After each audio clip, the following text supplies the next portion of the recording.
Hi friends, welcome to my channel Usha 456 cooking and vlogs. Friends, ఇది మా pink colour rose plants. చూడండి ఎన్ని పువ్వులు పూసాయో. మీ చెట్టు కూడా ఇలాగే చెట్టు నిండా పువ్వులు పూయాలి అంటే మీరు కొన్ని టిప్స్ అయితే ఫాలో అవ్వాలి.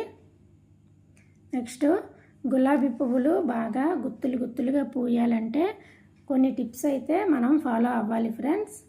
పూలు పూసిన తర్వాత ఆ కొమ్మను కట్ చేసుకోవాలి. అప్పుడే మళ్ళీ మనకు కొత్తగా చిగుర్లు వచ్చి పువ్వులు బాగా పూస్తాయి. ఇంకా ఎండిపోయిన కొమ్మలు ఉంటాయి కదా, వాటిని ఎప్పటికప్పుడు కట్ చేస్తూ ఉండాలి. అలాగే పండిపోయిన ఆకులను కూడా మనం ఎప్పటికప్పుడు తుంచేస్తూ ఉండాలి. నెక్స్ట్, ఇంకా చీడపీడలు పట్టిన కొమ్మలను మనం కట్ చేస్తూ ఉండాలి. ఇంకా మనకి